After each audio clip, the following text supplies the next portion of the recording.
का ध्यान अपने राज्य के लोगों के बीच जो पुरानी पेंशन योजना के पुनरुद्धार की बढ़ती मांग को लेकर दिलाना चाहती हूँ। सबसे पहले मैं अपने राज्य उत्तर प्रदेश में चुनाव जीतने के लिए भारतीय जनता पार्टी के लोगों को बधाई देती हूँ। लेकिन जब अब चुनाव खत्म हो गए हैं, मैं सरकार का ध्यान लंबे समय से चली आ रही इस मांग को पूरा करने पर आकृष्ट कराना चाहती हूँ। पुरानी पेंशन की योजना एक लाभ आधारित योजना थी, जिसमें सरकारी कर्मचारियों को उनकी पेंशन के रूप में उनके अंतिम वेतन की 50% की गारंटी दी जाती थी। इस हद तक की पुरानी पेंशन योजना ने पेंशन के उद्देश्य के लिए वेतन से कई कटौती नहीं की। हालांकि नई पेंशन योजना योगदान आधारित निवेश योजना के रूप में काम करती है, क्योंकि कर्मचारी के वेतन से 10% प्रति माह की कटौती की जाती है। नई पेंशन योजना और जीपीएफ की एक निश्चित राशि की गारंटी नहीं देती है।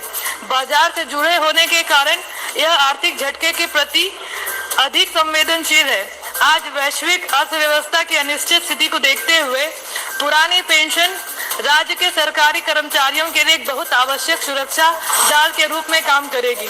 सरकारी कर्मचारियों एवं पेंशन भोगियों में चिंता बढ़ती जा रही है और उनकी ओपीएस को बहाल करने की मांग की जा रही है। National movement for old pension scheme मैंने पहले ही सबसे सहमति ले ली थी 1 मिनट की। जिसमें देश भर के 15 लाख से अधिक सरकारी कर्मचारी शामिल हैं। ये भी संबंध में माननीय अपनी मांग को कहा है।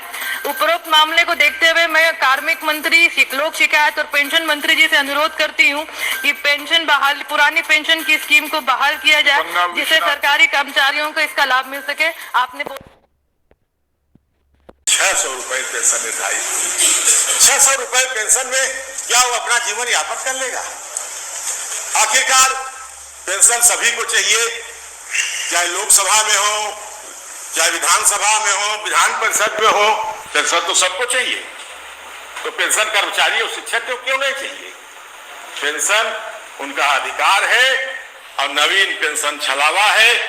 पुरानी पेंशन बहाली न होने के कारण और हमारे अन्य मांगों के प्रति सरकार का कोई रुझान, कोई बुलावा और कोई सिंपैथी न होने के कारण, कोई संवेदना न होने के कारण शिक्षक समुदाय, कर्मचारी समुदाय अपना अधिकतम बलिदान देने के लिए तैयार है। हम वह बात नहीं कहेंगे जो वहां कही।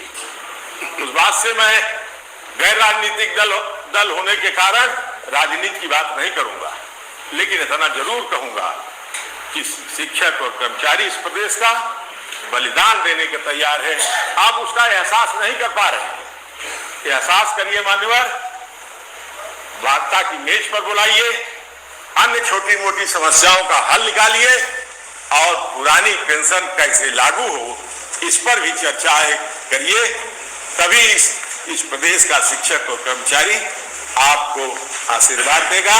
अन्यथा की स्थिति में उसका आशीर्वाद आपके साथ नहीं होगा।